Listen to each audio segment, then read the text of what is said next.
Practiceportal.com.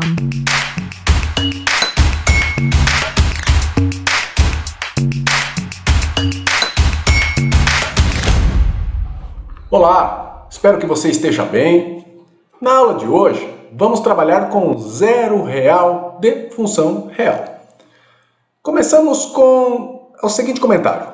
Um número real alfa é um zero da função f de x ou uma raiz da equação f de x igual a zero se o f deste alfa for igual a zero. Por exemplo, vamos considerar a função x ao quadrado mais x menos 6. Sabemos aqui calcular o delta b ao quadrado menos 4ac, ou seja, 1 ao quadrado menos 4 vezes 1, que multiplica o menos 6. Temos então 1 mais 24 igual a 25. Então, o x é igual a menos b mais ou menos a raiz quadrada deste delta dividido por 2a, fazendo estas contas. Menos b, então, menos 1, mais ou menos a raiz quadrada de 25, que é 5, dividido por 2 vezes 1, 2. Ou seja, x1, a primeira raiz, é igual a 2, menos 1 mais 5 dá 4, dividido por 2 dá 2. E a outra raiz aqui, x2, menos 1 menos 5, menos 6, dividido por 2, menos 3. Por que eu coloquei esta conta aí da fórmula de Bhaskara para descobrir quem eram os zeros reais desta função? Pelo seguinte, sabemos que para algumas equações, como por exemplo as equações polinomiais do segundo grau, existem fórmulas que fornecem as raízes em função dos coeficientes, como esta que acabamos de ver aí para equações do segundo grau. Se o grau do polinômio for 3, também não é difícil de encontrar aí na literatura fórmulas que apresentam ali quem são as raízes reais, caso elas existam, em função dos coeficientes. E também, se o grau for 4, também existem fórmulas que permitem descobrir quem são essas raízes reais. No entanto, no caso de polinômios de grau mais elevado, e no caso de funções mais complicadas, esse complicadas aí, entre aspas, funções exponenciais, logarítmicas, trigonométricas, é praticamente impossível achar estes zeros exatamente. Então, neste caso, temos que encontrar aproximações. Graficamente, os zeros reais são representados pelas abscissas dos pontos onde uma curva intercepta o eixo do x. Por exemplo, olha aqui, temos um esboço de gráficos, tenho a minha função, então o local de interseção da curva com o eixo x me fornece o zero real, neste caso, α1, α2. E aqui, um outro exemplo, temos 3 interseções da função com o eixo x, então α1, α2 e α3 são as raízes. E agora, o objetivo aqui do nosso estudo. Partir de uma aproximação inicial para esta raiz e, em seguida, refinar essa aproximação através de um processo iterativo. Aqui, nós vamos investigar diversos métodos numéricos que me permitem calcular aproximações para estes zeros reais, ok? Inicialmente, precisamos trabalhar com o isolamento dessas raízes. Na análise teórica, usamos frequentemente o Teorema de Bolzano, que aqui eu vou chamar de Teorema 1. Seja f de x uma função contínua em um intervalo AB.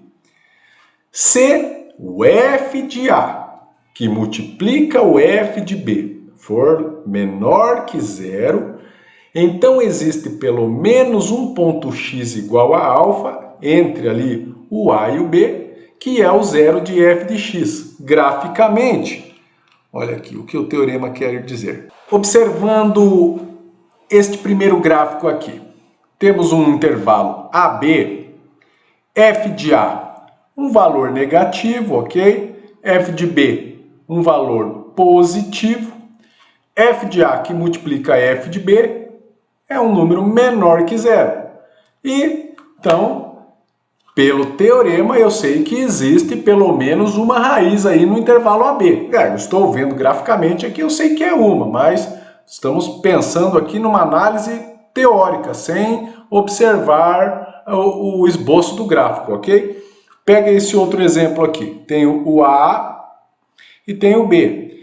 F de A é um número negativo, F de B é um número positivo, F de A que multiplica F de B é um número negativo, então eu sei que existe pelo menos uma raiz aí neste intervalo. Neste caso aqui, graficamente, eu estou vendo que existem três, olha, α1, α2, α3. Então, uma análise teórica, sem você trabalhar com esboço de gráfico, trabalhar somente com a função f de x. Se f de A que multiplica f de B for um número negativo, você sabe que tem pelo menos uma raiz nesse intervalo AB. Professor, e se f de A que multiplica f de B for um número positivo? Bem, aí eu não posso tirar conclusões, pois tudo pode acontecer. Por exemplo, olha, vamos pegar o intervalo A até o zero aqui. Então, f de A é negativo, f de 0 é negativo, f de A que multiplica f de 0 é um número positivo e não tem nenhuma raiz entre A e 0. Agora vamos pegar, por exemplo, um valor aqui, vamos chamar de K, um valor aqui entre esse α1 e o α2. Então o f dele é um valor positivo. Vamos pegar o B aqui, o f de B é um valor positivo, então o f desse K vezes f de B é um número positivo, e nesse intervalo aqui eu tenho, olha, o α2 e o α3. Então, se f de A que multiplica f de B for um número positivo, nada posso concluir. Pode existir raiz, como pode não existir raiz. Agora, se o f de A que multiplica f de B for menor que zero, então eu sei que existe pelo menos uma raiz nesse intervalo AB. Com isto, nós temos a seguinte observação. Sob a hipótese do teorema anterior, se a derivada da função existir e preservar o sinal no intervalo AB, então este intervalo contém um único zero de f de x. Vamos pegar, por exemplo, aqui f de x igual a x² mais x menos 6. Já sabemos de antemão que as raízes são menos 3 e 2, ok? Mas vamos imaginar aqui uma situação em que temos a função e vamos considerar o intervalo 1, 3, beleza? Temos as contas do vértice aqui, menos b sobre 2a, menos delta sobre 4a, então eu tenho esse ponto do vértice aqui só para ilustrar. Então vamos considerar o intervalo 1, 3. Quero utilizar o teorema e a observação para garantir que neste intervalo existe uma única raiz. O teorema vai garantir que existe pelo menos uma. E a observação aí do teorema vai mostrar ali que esta raiz é única. Então, olha, intervalo utilizado, 1, 3. f de 1 substitui na função 1 ao quadrado mais 1 menos 6, temos menos 4. f de 3, fazendo as contas, chegamos em 6. 3 ao quadrado, 9 mais 3, 12 menos 6, 6. Então, aqui o f de 3 é 6. f de 1 que multiplica f de 3 é um número menor que zero. Então, pelo teorema, existe raiz em 1, 3. Ok? O teorema garante que existe raiz no intervalo 1, 3. Qual é a derivada da função? 2x mais 1. Derivando essa função, 2x mais 1. Aí eu faço o estudo do sinal dessa função. Por exemplo, quando que 2x mais 1 é maior que zero? 2x mais 1 é maior que zero se o x for maior que menos meio. Então, para todo valor de x maior que menos meio, f' de x tem sinal positivo. Então, ela preserva o sinal no intervalo 1, 3. Para todos os valores do intervalo 1, 3, f' de x tem sinal positivo. Assim, a raiz é única neste intervalo. Então, esta é a análise teórica geralmente feita. O que eu estou querendo dizer com isso? Imagina uma função. Para trabalhar os métodos numéricos nela, inicialmente nós vamos precisar identificar aonde estão os zeros reais, ou seja, intervalos que contenham um único zero real. E a partir daí, nós vamos utilizar métodos iterativos para calcular uma boa aproximação para estes valores.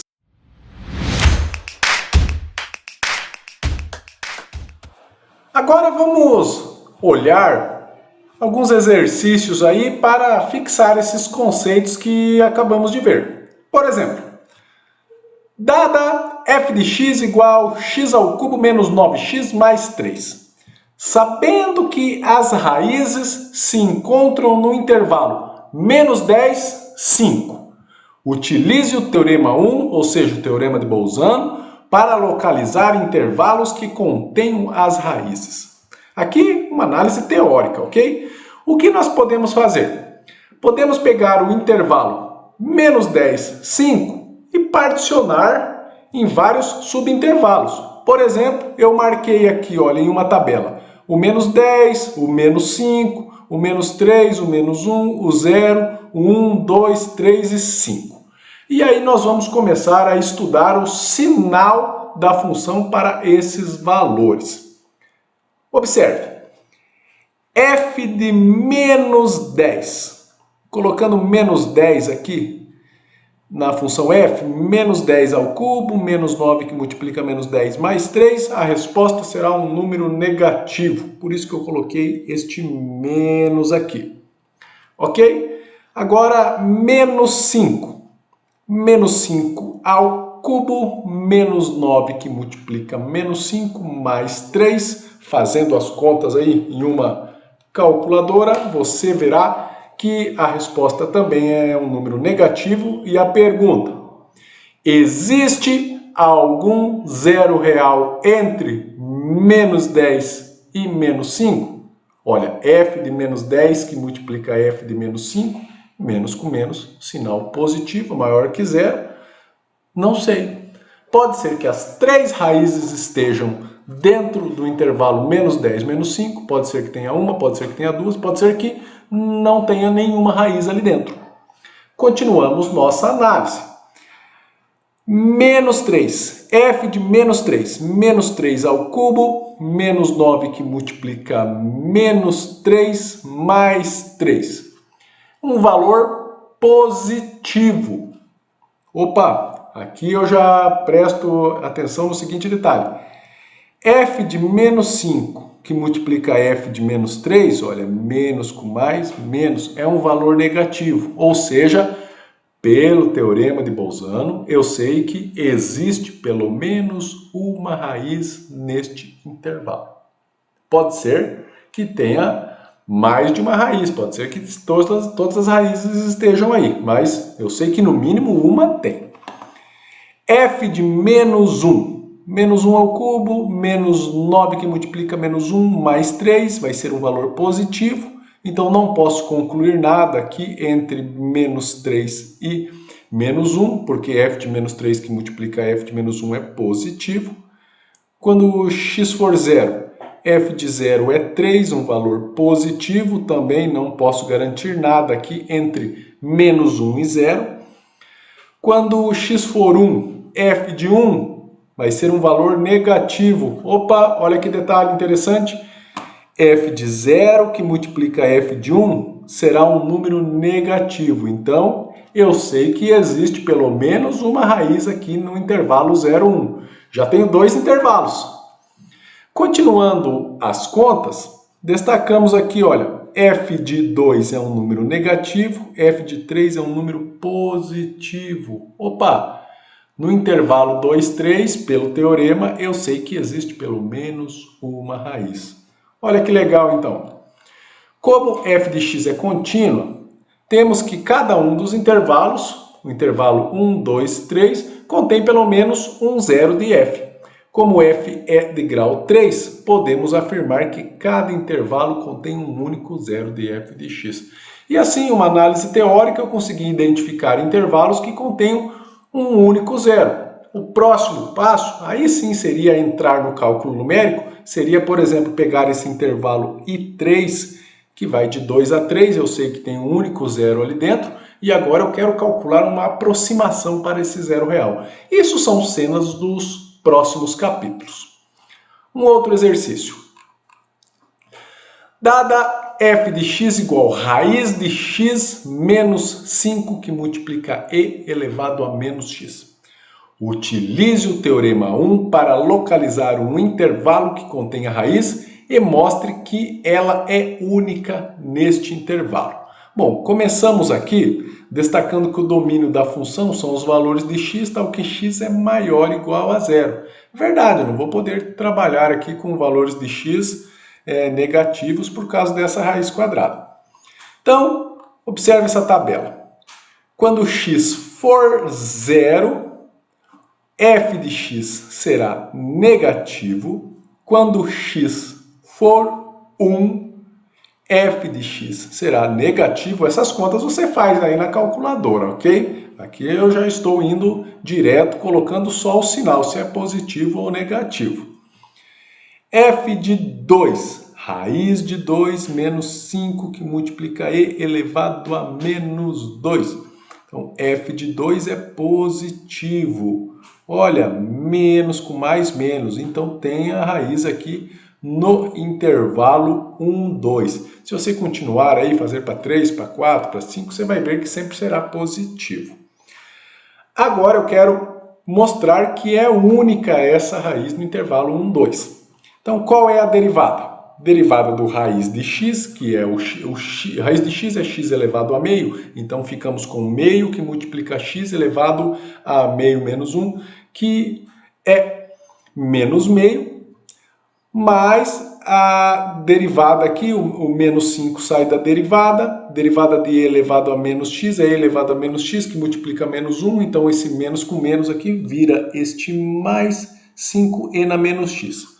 Arrumando a conta, 1 sobre 2 raiz de x mais 5e na menos x. Destacamos aqui que o domínio da derivada são os valores de x maior que zero, agora a raiz de x está no denominador. E observe que para qualquer valor de x que nós temos, f' de x será um número positivo. É verdade, olha, aqui eu tenho 5 que multiplica e na menos x. Então é 5 sobre e elevado a x. Para qualquer valor de x aí, maior que zero, teremos que 5 que multiplica e na menos x vai ser positivo. E 1 sobre 2 raiz deste valor aí vai ser um número positivo. Ou seja, f' de x é maior que zero para qualquer x maior que zero. Então, desta forma, sabemos o que? Olha, existe o intervalo 1, 2, f de 1 que multiplica f de 2 é um número negativo, existe raiz dentro desse intervalo. A derivada preserva o sinal, então aqui a gente colocou para qualquer x aqui, em especial no intervalo 1, 2, para qualquer valor que você pegue do intervalo 1, 2, f' de x terá sinal positivo. Então, a raiz é única neste intervalo. Agora, vamos continuar a ver alguns detalhes que vão nos auxiliar a identificar intervalos que contenham raízes.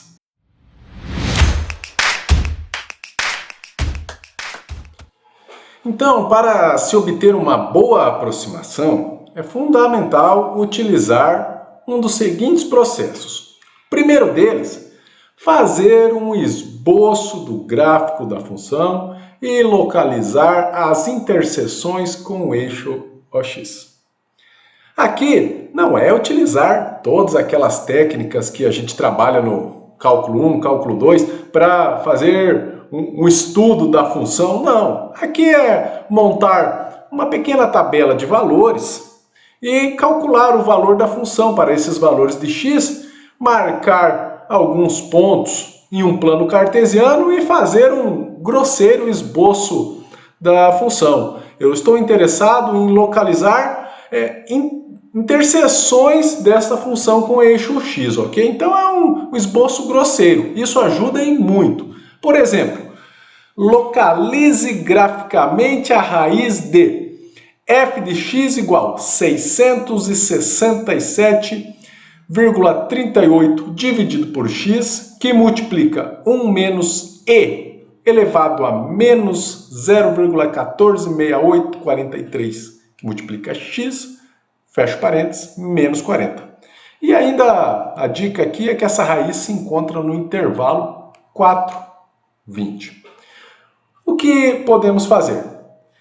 Marcar alguns pontos neste intervalo. Olha, então eu peguei o 4, o 8, o 12, o 16 e o 20.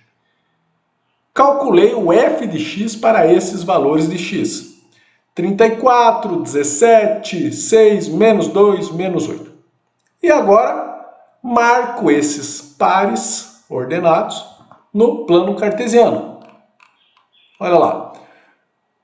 4, 34, este ponto. 8, 17, este outro ponto. Depois o 12, 6, 12, 6, este ponto aqui. 16 menos 2 é esse. E o último, 20 menos 8. Pega um lápis, uma caneta aí, risca para unir esses pontos. Estamos interessados na interseção com o eixo x. Observe aqui, olha, está perto do 15, ok? Então, a primeira dica é, faça um esboço grosseiro aí do gráfico da função e identifique a interseção desta função com o eixo x. Com isso, você consegue determinar um intervalo AB pequeno, vamos dizer assim, para começar as contas, ou você consegue determinar aí uma aproximação inicial, ou seja, um chute inicial para essa raiz. Por exemplo, olha, eu vou chutar ali 14,5, por exemplo. Então é mais ou menos isso que nós vamos trabalhar. Um outro detalhe que pode ser utilizado para facilitar aí as nossas contas futuras. A partir da equação f de x igual a zero, obter uma equação equivalente g de x igual a h de x, esboçar os gráficos de g e h em um mesmo plano e localizar os pontos no eixo x onde estas curvas se interceptam. Por exemplo, vou considerar esta função. F de x igual a 5 log de x menos 2 mais 0,4x. Quero obter uma equação equivalente, g de x igual a h de x, e localizar a raiz no intervalo 0,5. Então eu sei que a raiz está no intervalo 0,5 ali, mas eu quero utilizar este método aí para obter uma aproximação melhor aí para este intervalo. Então eu pego o f de x, olha, 5 log de x menos 2 mais 0,4x e faço igual a zero.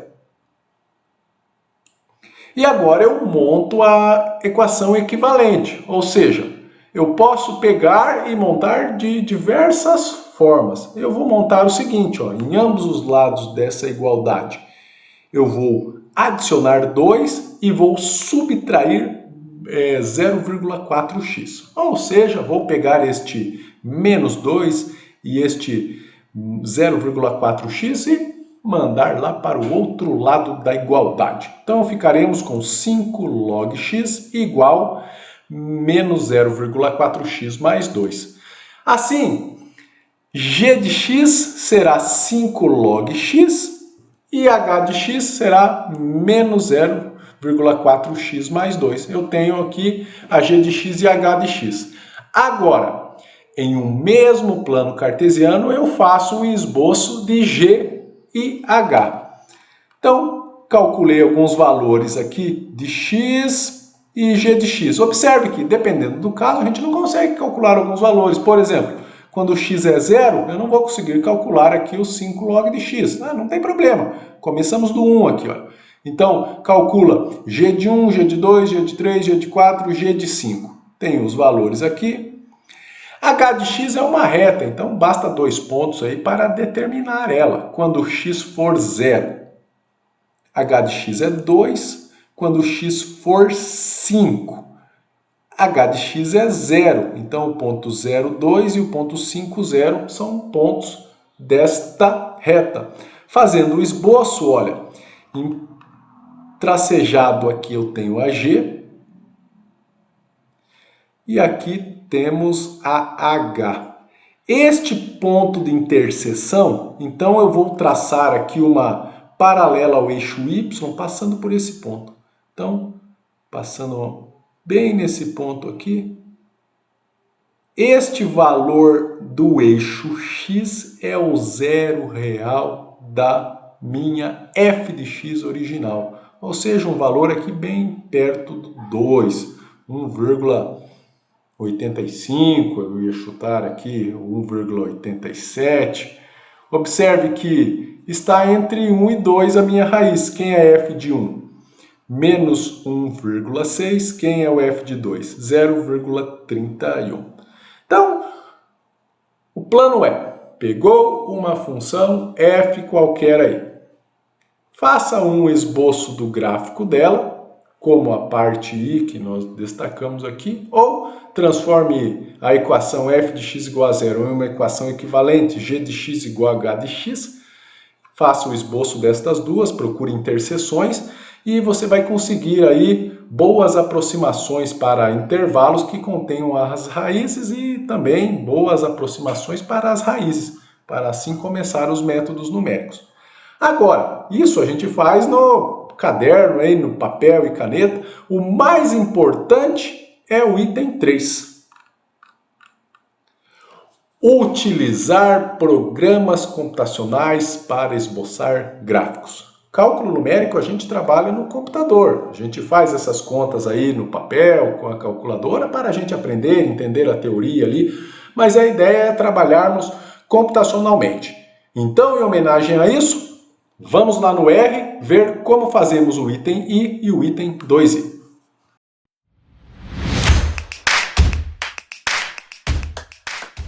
Então eu abri aqui no meu computador o Microsoft ROpen. Porventura, se você instalou ou tem instalado em seu computador aí o software R, eles vão funcionar de maneira equivalente para os propósitos deste curso. Se você nunca teve contato com este programa, eu sugiro que você dê uma olhada aqui no nosso canal em um vídeo Matemática no Microsoft ROpen. Neste vídeo apresentamos diversos conceitos introdutórios aí para você ter uma boa bagagem para trabalhar com a linguagem R. Então vamos começar aqui, nosso objetivo, fazer o esboço de gráficos de função.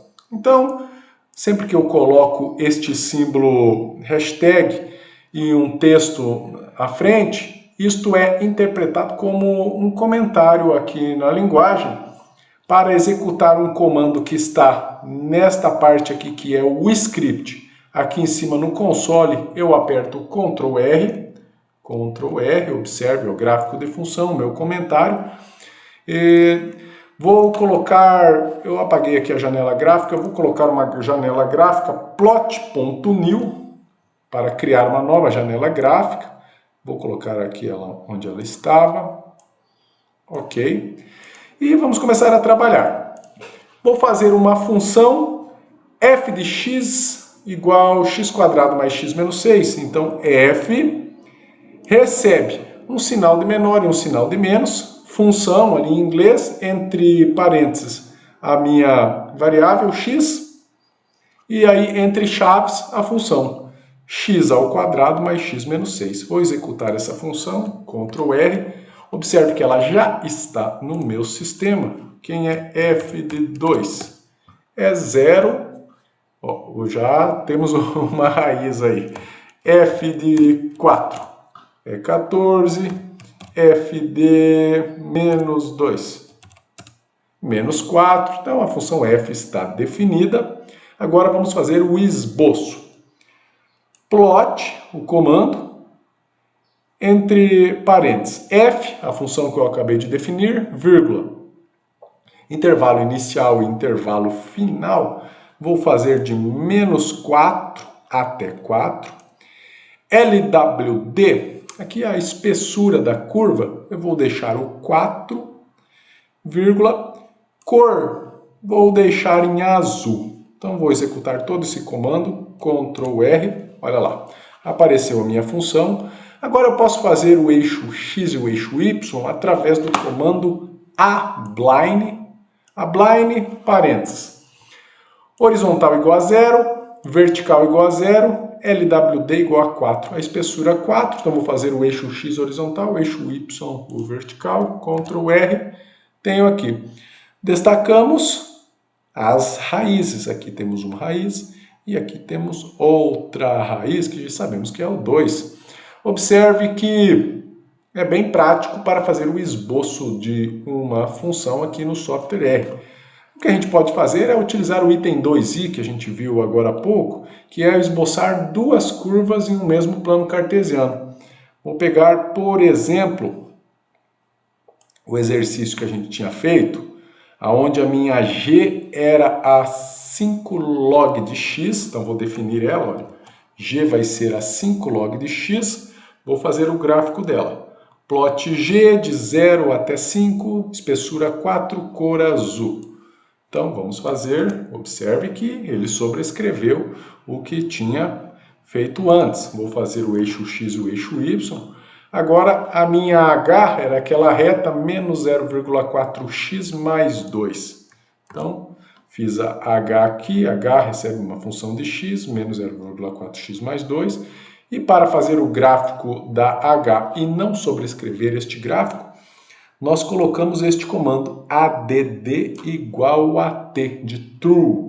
Então vou executar aqui, marco o bloco, Ctrl R, observe, fiz em vermelho. Temos a interseção aqui entre 1 e 2, da mesma maneira que eu havia apresentado agora há pouco. A vantagem de fazer no computador é que eu posso já ir melhorando essa aproximação. Por exemplo, aqui nós estávamos trabalhando no intervalo 0,5. Eu posso restringir aqui, vou trabalhar no intervalo 1, 2. Então vamos começar aqui, olha. Vamos começar com a G no intervalo 1, 2. Vamos fazer ela. Olha lá. E vamos fazer a H no intervalo 1, 2 também. 1, 2. Olha, a raiz está perto aqui do 1,8. E assim por diante. Então, a vantagem de trabalhar computacionalmente é essa. Eu consigo, só utilizando o comando ali de fazer o esboço da função, já boas aproximações para começar os trabalhos de cálculo numérico. A ideia seria agora pegar tanto o intervalo, por exemplo, aqui, ó, 1,65, 1,83 já seria um intervalo ou uma aproximação inicial. Olha, eu acho que essa raiz aí está perto de 1,79, por exemplo.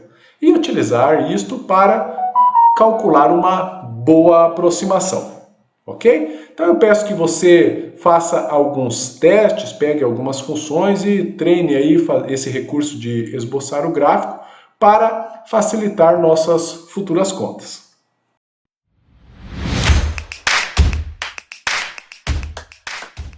Para finalizar a aula de hoje, eu vou fazer alguns comentários sobre refinamento e critério de parada.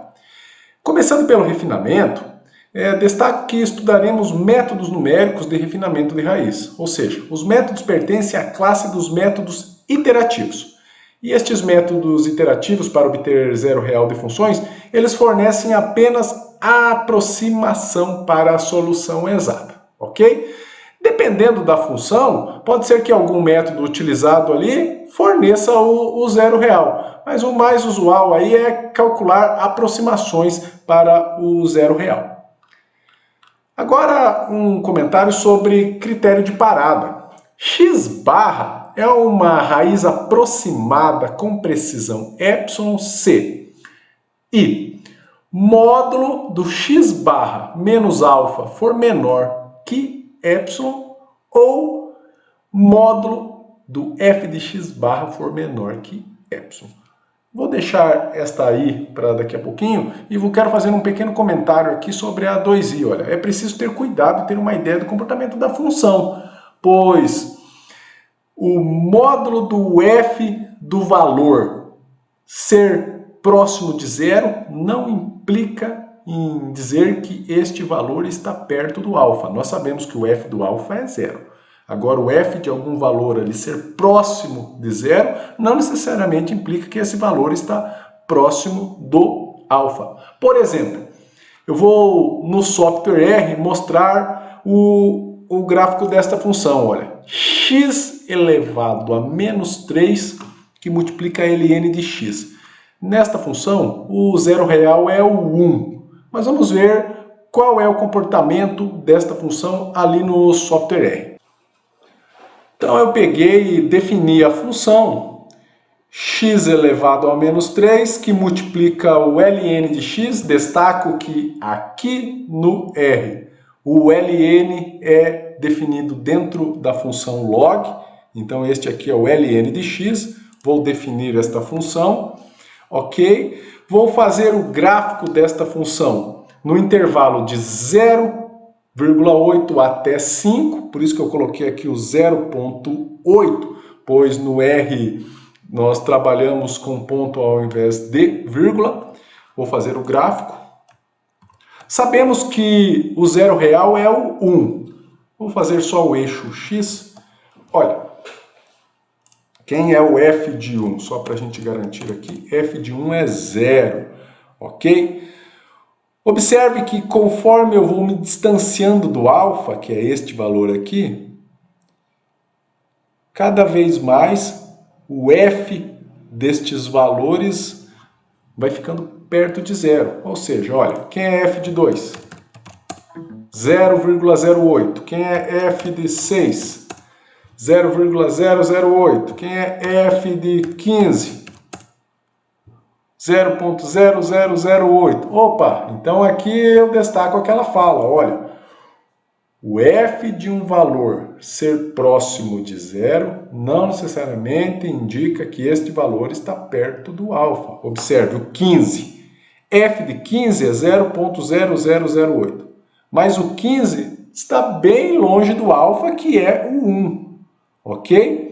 Então, tá certo que isso aqui é um contra-exemplo. Na maioria das vezes aí, o f de um valor ser perto de 0, esse valor vai estar perto do alfa. Mas você tem que ter cuidado e fazer o esboço da função aí para não tirar conclusões erradas, ok? Agora voltamos ali para um último comentário em relação ao item I.